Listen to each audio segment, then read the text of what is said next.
and that's when the gun goes off. And then the last shot goes through his head up into the ceiling. Now, how is it possible for two people to keep walking when they've been shot 3 times, one of them in the face?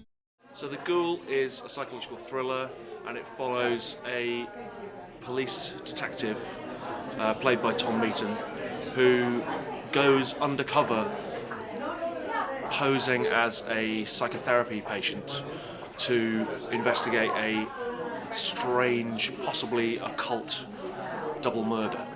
And then as he pursues these therapy sessions where he's pretending to be a therapy patient, his kind of identity and his whole reality begins to unravel.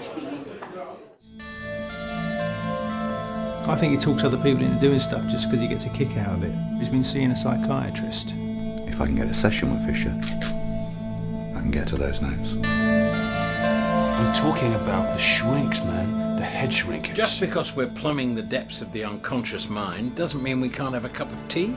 Making a film at this level is really, really hard. So we mainly learnt a kind of discipline that you have to have with making not just a low-budget film, but not even a micro-budget film, but a no-budget film, almost no budget. So we just had to be really organised, which is not usually my strong point, but thankfully I had a great team around me. So there just wasn't a moment to waste. We shot the film in 10 days, or most of it in 10 days. All the dialogue scenes were done in a 10-day period, so there kind of wasn't hardly a moment of any day where we weren't filming. How do you know they haven't messed with your head somehow?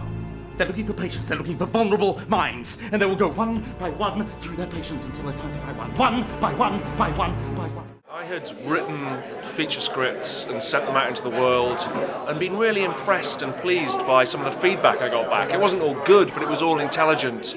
And if anything, it just drove home the harsh truth that no one was going to give me any money to make a film. You know, even if they liked the script, you know, it probably wasn't going to happen.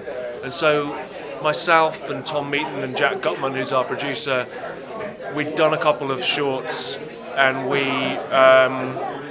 just decided to go for it with whatever money we could lay our hands on.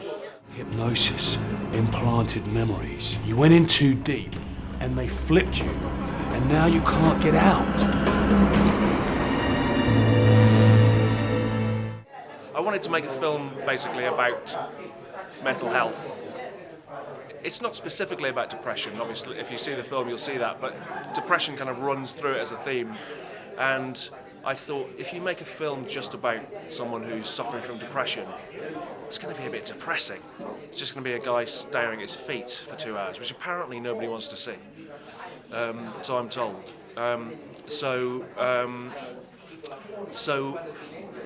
I won't say that this is the way around it happened, but we realised that we could wrap up some of those themes in a more genre-type film and take the audience through those themes while at the same time giving them a bit of a detective story and a story that keeps shifting and changing and warping and going off in unexpected directions.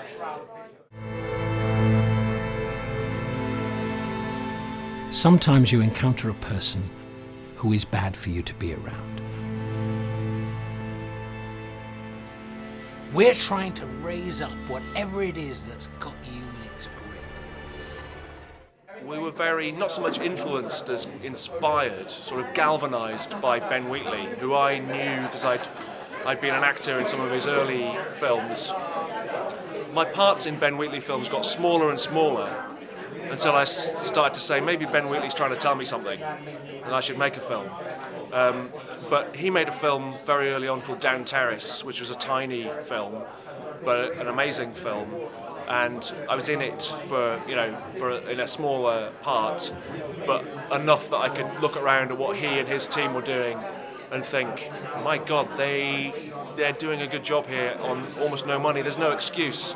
And so as soon as I got a similar amount of money, I thought, well, let's actually before I got a similar amount of money, but anyway, I decided to try and do the same thing.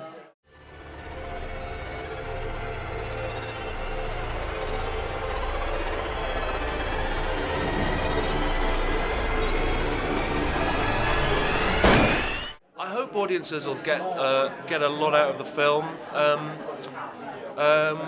I think that different people have different reactions. Some people just respond to it as a kind of twisty thriller.